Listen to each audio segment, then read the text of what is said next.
Have you fallen down the cottage industry rabbit hole yet?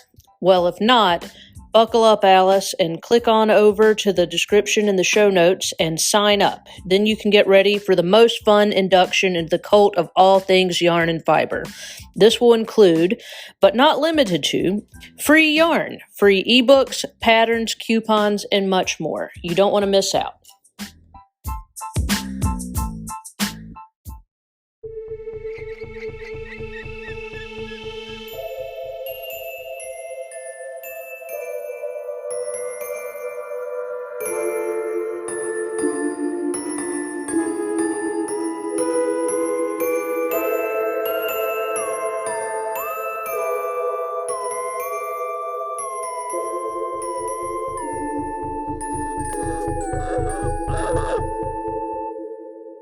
You are listening to Crime, Coffee, and Crafts, a podcast featuring two crafty besties who love true crime and a good cup of joe.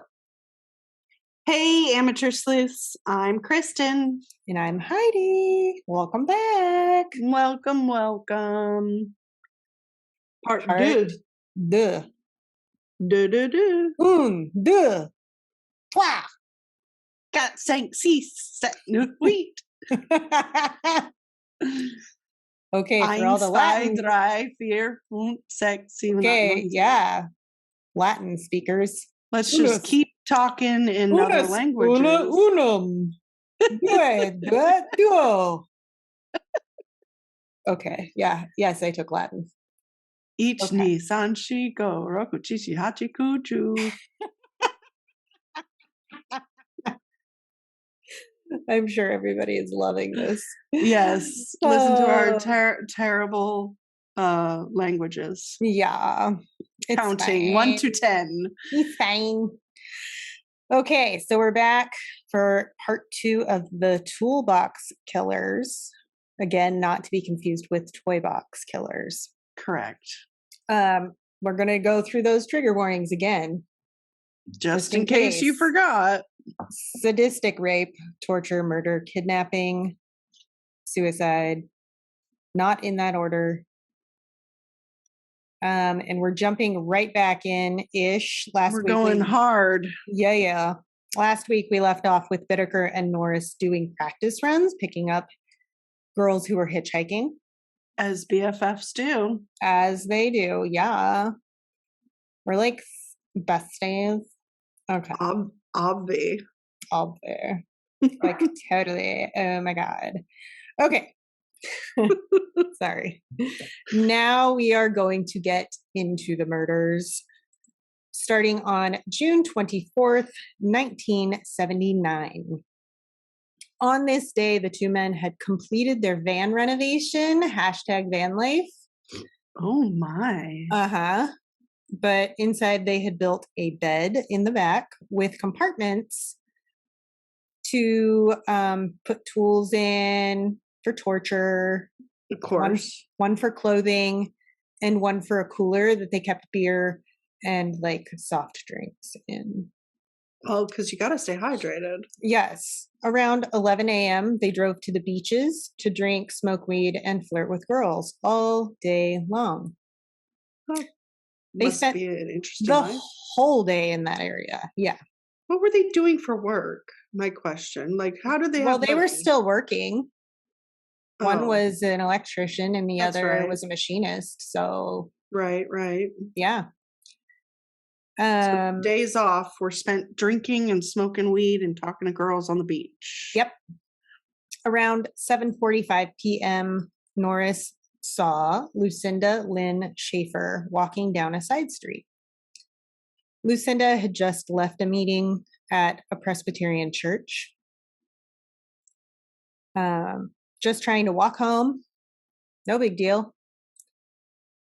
Norris said to Bittaker, quote, "There's a cute little blonde." So the two men attempted to offer Lucinda a ride home with promises of weed, etc. But she did not take them up on this offer. Good. Except Well, not good. Bittaker and Norris had already decided she was the one. So they pulled ahead of her and parked next to a random driveway. Mm. And Norris got out, opened the sliding door to the van, and he like kind of leaned into it, kind of making it look like he was busy Mhm. doing something. And as Lucinda walked by, he said a few words with her, like to her. They like exchanged a little bit, I guess, before he grabbed her and dragged her into the van. Mm. Yeah. So he closed the door. Bittaker turned the music all the way up to obscure Lucinda's screams. And as Bittaker drove to the fire road in the San Gabriel Mountains, Norris gagged With their fancy lock. Yeah, with their fancy lock. Norris gagged Lucinda and bound her arms and legs with duct tape.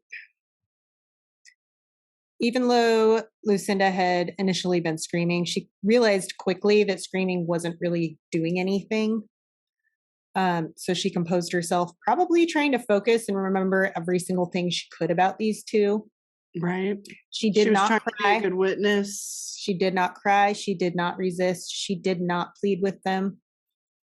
Bittaker stated later on, quote, "I guess she knew what was coming." Mm. Don't be so fucking full of yourself. He just is full of himself. Yeah, he's a narcissist.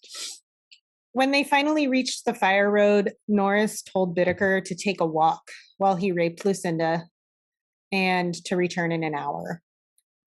So after an hour, Bittaker returned and Norris took a walk while Bittaker raped Lucinda. Oh, jeez. They repeated that. Yeah. That was one of their things, is they would repeatedly take turns. Uh-huh. Lucinda asked Norris at one point if they intended to kill her, and he told her no. But she then asked if she could pray before they killed her, if that was their intention after all. So Norris proceeded to manually strangle Lucinda, but he couldn't finish the job. After about 45 seconds of strangling her, Norris ran to the front of the van and ended up vomiting. Norris had never done that type of violence. Violence, yeah. It's pretty, yeah, he said he couldn't handle the look in her eyes. Well, maybe you Which- shouldn't be raping Maybe- and killing her. Yeah, maybe you shouldn't be doing this shit. So Bittaker actually took over, also manually strangling her until she collapsed and began convulsing. Mm. Bittaker then took a wire coat hanger and wrapped it around Lucinda's neck, creating a garrote type of device.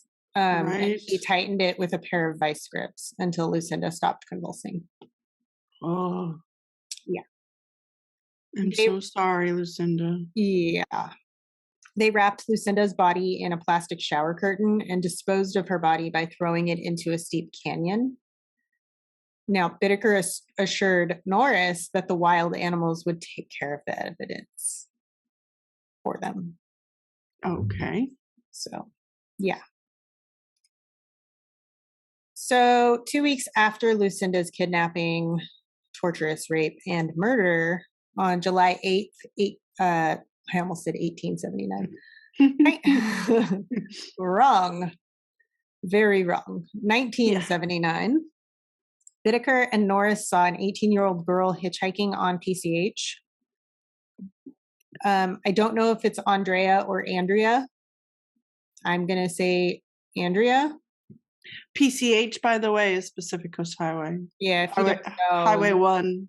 Yeah, but it runs all through the beach towns. All through the beach towns in California. Um, And up. It goes into Oregon and Washington, doesn't it? Or it no? goes all the way up. Well, Yeah. parts of it have fallen off, but they've repaired. Yeah. Andrea Joy Hall was that girl. And as the two men slowed down to pick her up, though, another car stopped and offered her a lift, which she actually accepted from this other car. Unfortunately for Andrea, these two fuckers followed the car that had picked her up. They kept a safe distance, but they did follow. Because they And- were intent on Yes, they were very her focused. being their victim. So they followed that car until it stopped and let Andrea out in Redondo Beach. Norris jumped into the back of the van to make it seem as though Bittaker was alone. And so Bittaker pulled up alongside Andrea and offered her a cold beverage on this hot summer day. They were just in the back in a cooler. Like she had to go into the back, into the cooler and get it herself. Oh, gotcha. So when Andrea leaned in to grab a drink, Norris grabbed her and fought with her until she was subdued. And she actually put up a fight. Norris proceeded to gag and bind Andrea with duct tape. They have their little things they use all the time. Right. Bittaker drove the van to a spot in the San Gabriel Mountains that was even farther than the previous location. I don't know if that means they went farther up the fire road or not. Oh, okay. Now, Bittaker raped Andrea twice. Norris raped her once. During the second rape by Bittaker, Norris claimed he saw headlights approaching from another car. So he got spooked. Yeah, so Bittaker actually dragged Andrea into the bushes and Norris drove the van around searching for the vehicle that he thought he saw. Mm. When he came back, they decided to drive even farther into the mountains. And Bittaker forced Andrea, who was completely nude at this point, to walk up the hill alongside the road. And this is kind of a weird thing that he does with many of his victims. Mm-hmm. He forced her to perform oral sex on him. He also forced Andrea to pose for some photos with his Polaroid camera. Mm. At this point, the guys decided they would drive to a new location with Andrea. And they also decided it was time for some more alcohol. So Bittaker stayed behind with Andrea as Norris went on a liquor store run. Mm-hmm. But while Norris was gone, Bittaker forced Andrea to walk uphill yet again. It's very strange. Very strange. And he took some more Polaroids as he told her he was going to kill her. He snapped photos of her as he's telling her, I'm going to kill you. Yeah. The look of terror, he caught all of that. He's probably getting off on it too. Oh, 100%. Yeah. He challenged Andrea to give him as many reasons as she could for him to not kill her. And this part's about to get really bad. And in fact, this whole case is just really gnarly. So if you don't want details, skip it. Yeah. Yeah. Bittaker, oh God, yeah, this is really bad. If you need to fast forward, fast forward. Bittaker thrust an ice pick through Andrea's ear into her brain before flipping her body over and thrusting the ice pick in her other ear. And then stomping on it until he actually broke the handle of the ice pick. Bittaker didn't stop there either, because that wasn't enough for him. He proceeded to strangle Andrea before he threw her off of a cliff. I just truly hope that first stab through her brain caused her to not feel a goddamn thing. Yeah. No emotion, no pain. I really just hope that was it. Okay. Poor traumatic deaths. Yeah. September 3rd, 1979, 13-year-old Jacqueline Leah Lamp and 15-year-old Jackie Doris Gilliam had been hitchhiking on PCH before stopping to sit at a bus stop near Hermosa Beach. Good old Hermosa. Yeah, lived there for a long fucking time. Yeah, you did. Bittaker and Norris saw the two young girls and stopped to offer them a ride. Unfortunately, they both accepted. Ugh. Once they got in the van, they accepted the offer of weed from Norris. And the girls soon realized that Bittaker was actually driving the wrong way towards the San Gabriel Mountains, not staying on PCH like he should have. Right. Because they thought they were getting a ride to where they wanted to be. Both girls spoke up about this, but Bittaker and Norris tried to calm them with their stupid reasoning. It'll be fine. Everything is fine. No, You it's not. Don't you like our weed? Ugh, Is our beer good enough for you? it's probably gross beer. But it didn't work. Jacqueline actually tried to open the sliding door, which resulted in Norris hitting her in the back of the head with a bag full of lead weights.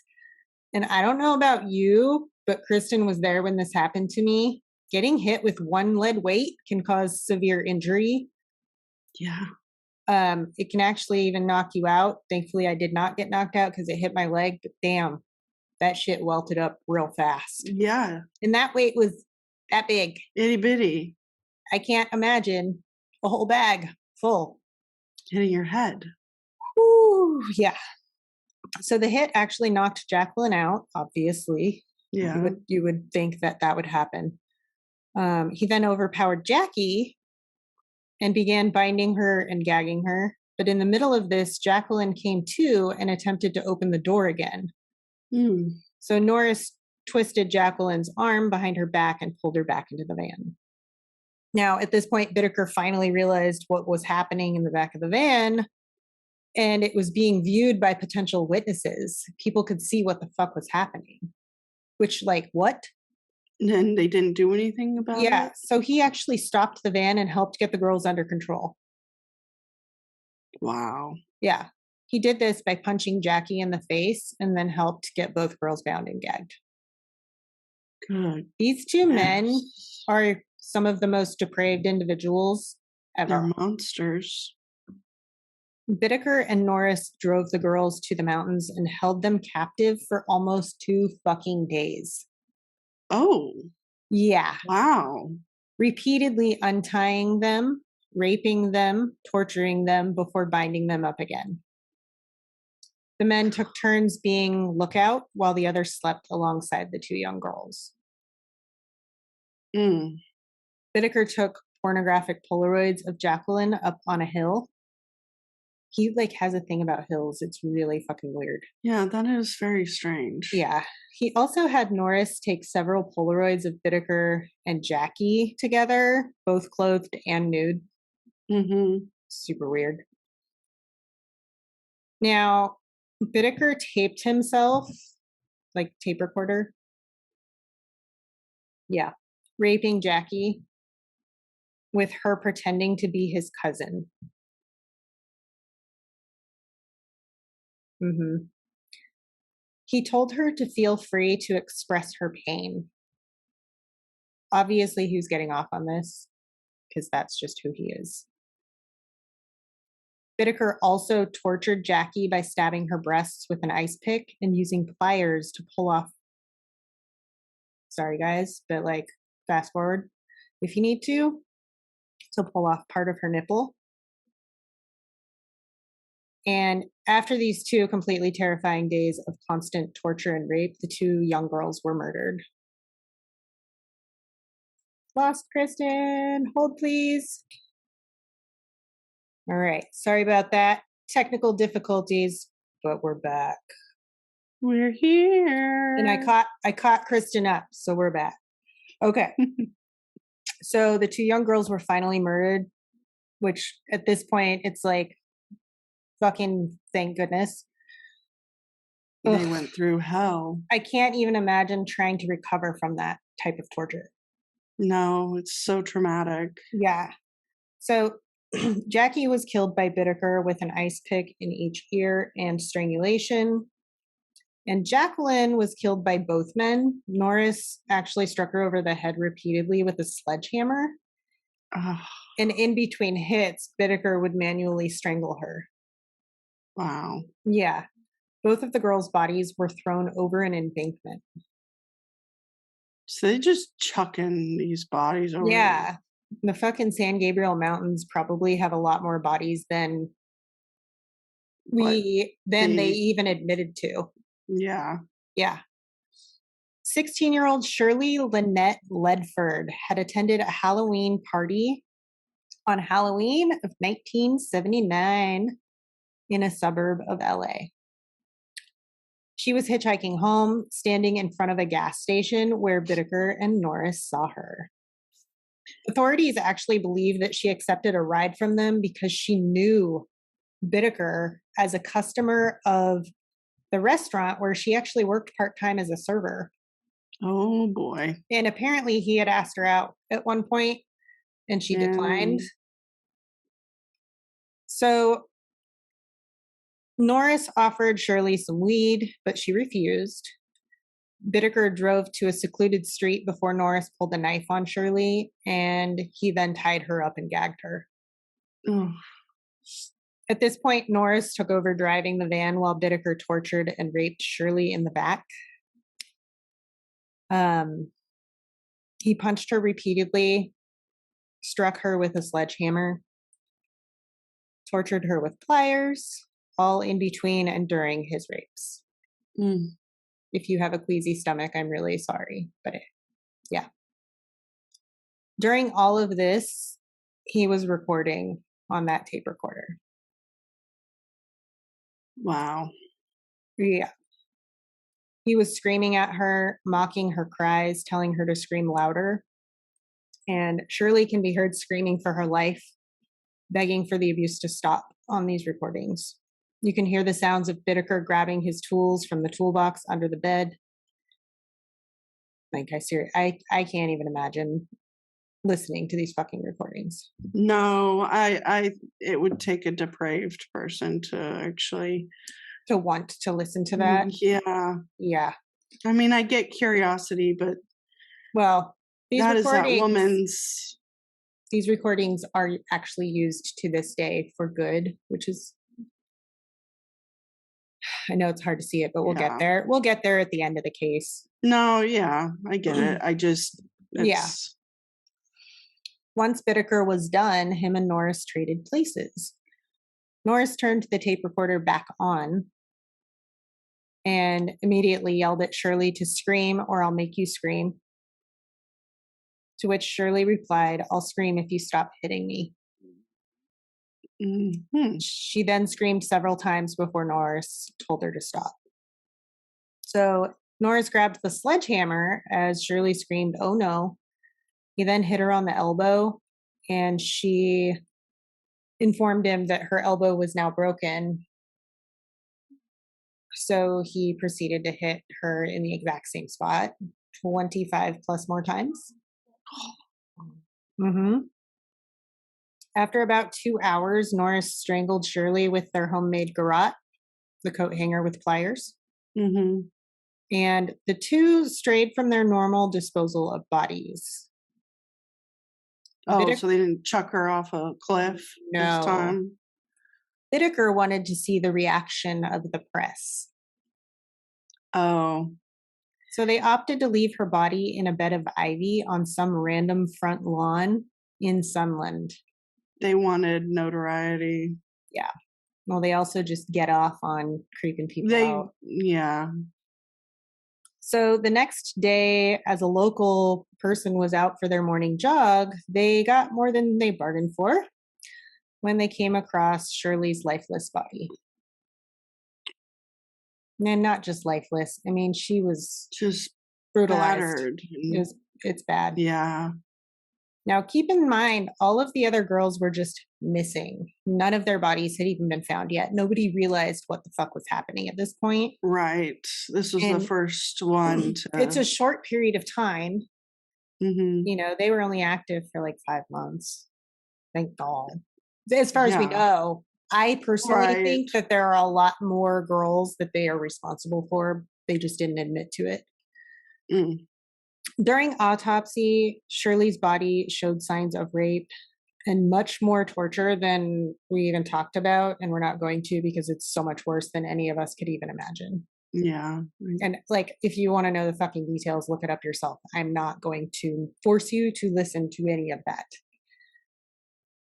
Sometime in November 1979, an old friend of Norris's, whom he met at CMC, became reacquainted with him. Joseph Jackson. Okay. Joseph Jackson saved the fucking day Oh. because Norris could not keep his fucking mouth shut. He told Joseph every Everything. single detail, every single girl, the dates, everything, all of Wow. it. in like excruciating detail. Yeah. He even told Joseph that there were even more incidents. 3 more times, Norris and Bittaker had either attempted to kidnap, successfully kidnapped, and in one instance raped, but each of the 3 girls had either been let go or escaped their captors. Hmm. Now, thankfully, Joseph Jackson had some sort of conscience and actually called his attorney to see what he should do. And his attorney and him contacted LAPD, who Good. told them to contact Hermosa Beach PD because that's who was handling the case. Gotcha.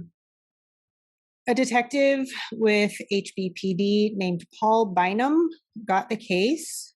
He quickly noted that all of the events' dates matched up with a file that they had on some missing teenage girls.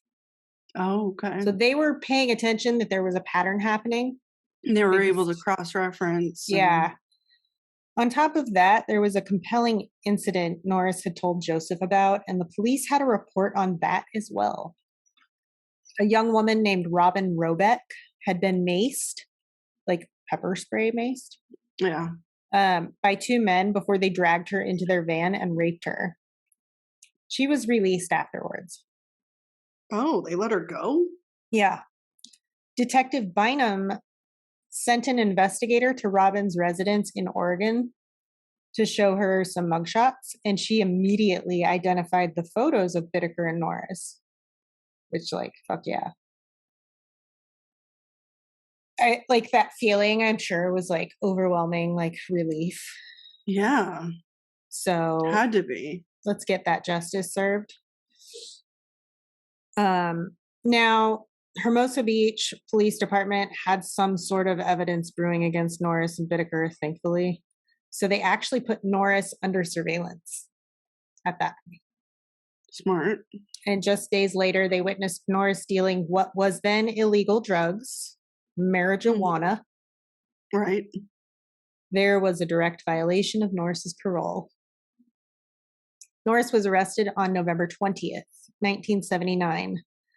That same day, Bittaker was arrested at his motel room for the rape of Robin Robeck.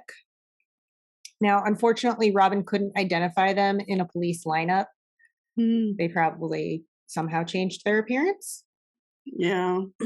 But they were still held on parole violations because they also found Bittaker to be in possession of drugs when he was arrested. Like, seriously, just lock these guys up on whatever you can. Any detail Yeah. you can, just put them away. Anything. Just forever. Mm-hmm. When the police searched Bittaker's motel room, they were shocked with what they found, but also probably relieved a little because they caught somebody who was way worse than they even knew.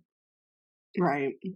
They found many, many Polaroids of young girls, which were later identified as Andrea and Jackie. Hmm.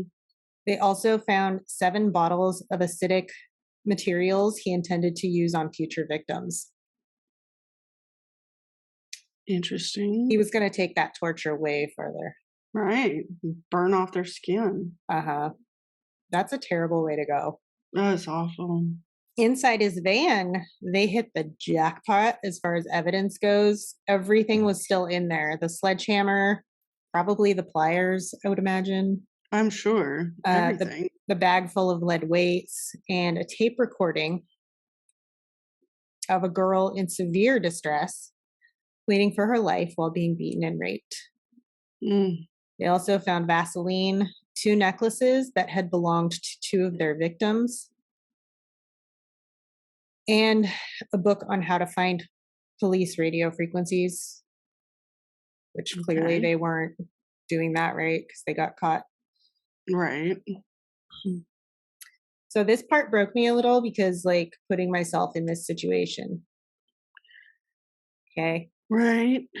Shirley Ledford's mother listened to that tape to confirm that that was her Oh my baby. God, that's terrible. It's making me cry again. That was her baby girl. Oh, you can't. Yeah, that You can't now unhear it. she's living in trauma. Yeah. And the two male voices in the recordings were identified as Norris and Bittaker. Right. When police searched Norris's apartment, they found a bracelet that had belonged to Shirley as well. And inside both of the men's residences, police discovered those Polaroids. They had close to 500 teen girls and young women. Seemingly, a lot were taken without permission at the Redondo and Hermosa Piers Mm. and at Burbank High School. Oh, great. In a press release, LA County Sheriff Peter Pitchess said that they had located 60 of the young women in the Polaroids, none of which had been harmed. Good. But he also stated that 19 of the girls and women in the Polaroids are individuals who had been reported missing and that they may be more victims of murder, but they had no evidence of that. Right. One picture in particular was similar to the Polaroids of the known victims, and she is still unidentified. Oh. Yeah. Gotta get on that. So all of that said, Norris and Bittaker only admitted to 5 murders. Okay. Norris ultimately agreed to take the police back to their dump sites to help locate the bodies of their victims, but only the skeletal remains of Jackie and Jacqueline were ever found. They were dumped together, and the ice pick was still intact in Jackie's skull, Mm. which more evidence, Right. you know, and at this point it's like more evidence is good. Seal the deal. Mm-hmm. Put them In- away. Yeah. So in February of 1980, both men were charged with the 5 murders. Norris took a plea deal in return for them not seeking the death penalty with him, and he would testify against Bittaker. I mean, dude, That's- you that's guys a real- colluded. That's a real best friend. Sorry, but if you did this kind of shit, I'd fucking flip on you in a heartbeat. I That's- get that, but yeah. he participated. I know, but still, like, Like, he just didn't want to die. He just I didn't want to die. mean, I'm thankful prison's that pretty he- fun these days. You know, you get all kinds of. you have a lot of perks. You don't have to work. You don't have to do nothing. Just eat, sleep, and You can watch TV. you can train animals. at Yeah, some they do have a prisons. lot of That's kind of good cool, actually. programs, but still, Yeah. life in prison is not what Yeah. he needs. That he needed to have a torturous death, Right. I long agree. drawn out. 100% agree. So Norris actually pled guilty to 4 first-degree murder charges and 1 second-degree murder charge, 2 counts of rape, and 1 count of burglary. And on May 7th, 1980, Norris was sentenced to 45 years to life with possibility of parole after 2010, which he never got. Don't worry. Oh, good. He also died in a prison medical facility in Vacaville, California in 2020. Good old Vacaville, cow Vacaville, country. whoa, whoa. Cow country. So Bittaker was arraigned on April 24th, 1980 on 29 charges of kidnapping, rape, sodomy, and murder. Wow. Because he never admitted to, like, he didn't admit at this point. Right. There were also charges for possession of a firearm. And keep in mind, this guy is on parole. Not Yeah, supposed to even have a not fucking supposed to have a- firearm. No. And criminal conspiracy. He also had 2 more counts of conspiracy to commit murder from December of 1979 because he attempted to talk 2 inmates who were getting out soon to murder Robin Robeck, the rape victim, Oh, to keep her from testifying against him. wow. Now, those charges actually did get dropped because of the lack of evidence and the fact that she couldn't identify him in a lineup, Right. which sucks, but like also they're fucked anyway. So Yeah. Yeah. she knows who did it. She knows they're locked up, and that matters. Yeah. Can Um, give her peace at least. Yeah. Bittaker sat silent during his arraignment, not even entering his own plea. So the judge entered a not guilty plea for him because that's the smartest thing to do. Bittaker's trial started in January of 1981, and the trial was in Torrance, California. Go Torrance. What? Yep. The star witness was his BFF, Norris. And Norris told every single fucking detail in chronological order. Wow. Yeah. Now, about the recording. Mm-hmm. I would hate to have been on this fucking trial. I would have hated to be in the courtroom to be a jury. because that was evidence. Yeah. During the trial, there were more than 100 people in the courtroom the day the tape was played. And as the tape played, several people were openly crying, like weeping. Oh, I'm sure. It's emotional. Because it was so disturbing. It was just fucking disturbing. And Bittaker was seemingly undisturbed and was in fact smiling throughout the entire 17 plus minutes of it. Yeah, because he got to relive that torture. Uh-huh. There were two separate times where the prosecuting attorney, Stephen Kay, was in tears, one of which was directly after the tape finished and they had taken a recess and he actually left the courtroom. He just had to He had to collect himself. Yeah. But there were reporters. So he's weeping on camera. And there's a quote that he gave the reporters. Everybody who has heard that tape has had it affect their lives. I just picture those girls, how alone they were when they died. Yeah. So even though it was difficult to listen to, it had to be introduced as evidence. Everyone really needs to know what these assholes did. They just they needed to know the sheer volume of what it did to these girls and how it affected them and the terrible way that they lived their last moments. Yeah. And according to Norris, after they made that tape, Bittaker, of course, listened to it for weeks. Until they got caught. He would just listen to it on repeat. He's fucking disturbed. Just monster of all monsters. So Bittaker was a complete idiot and testified on his own behalf. She should never do, but also keep doing it, criminals. We don't care. Yeah. Put yourselves away. Yeah. He claimed a bunch of stuff, a bunch of random shit, but it was all lies. He said he had paid for sex from some of the girls and paid them to take photos. And he put all the blame on Norris. But the most bullshit thing he claimed in regard to Shirley, he claimed she had screamed on tape theatrically, stating that she hadn't been tortured in his presence, but that she had been left alone with Norris.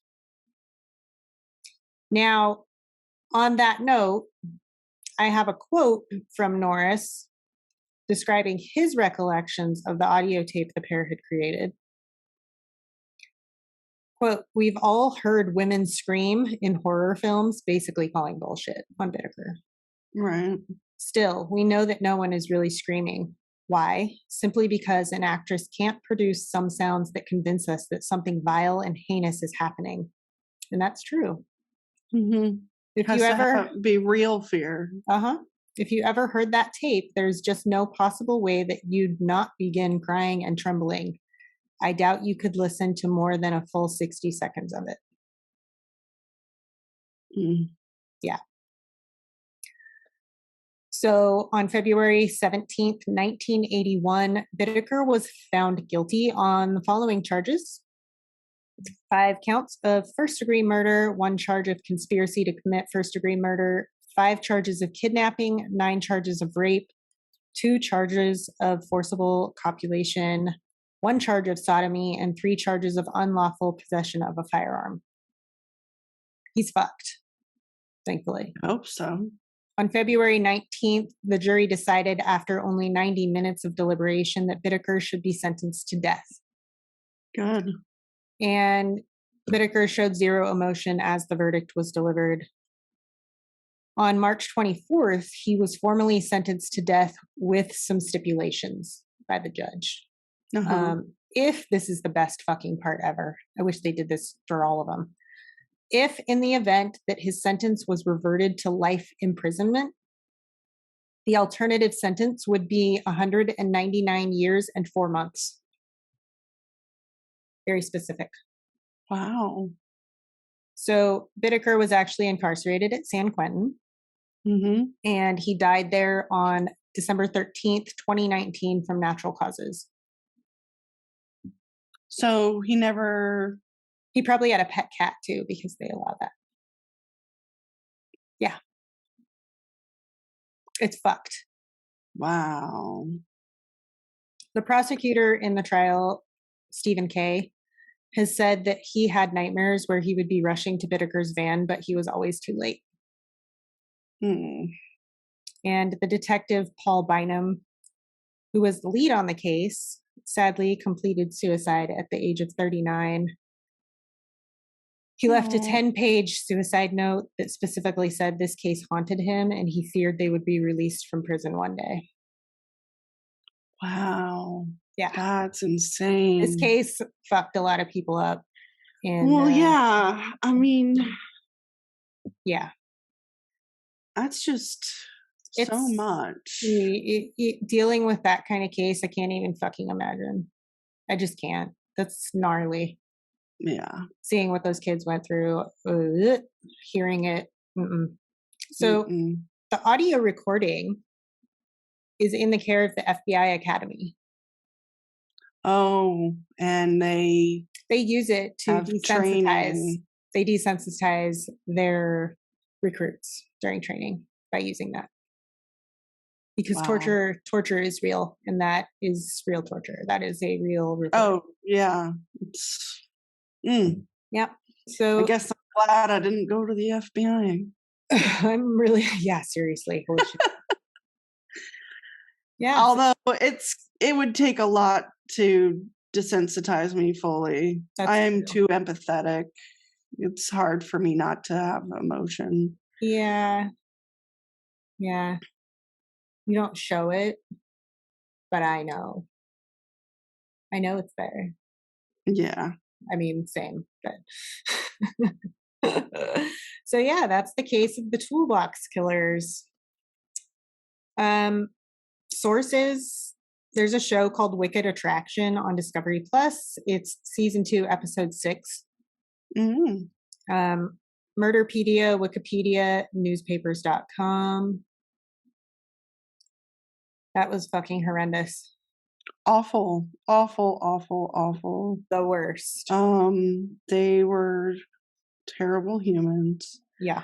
And nobody is to blame for their behavior. No. Sorry. No lack of hugs made them to be torturous, awful human beings. That case was so long that I forgot about the lack of hugs excuse. Yeah. So. Wow. They are hopefully being stabbed in the eyeballs while sitting on a fiery rock in hell. I like that. Yeah, I like it. Repeatedly, over and over and over again with a hot poker. Yeah. Oof.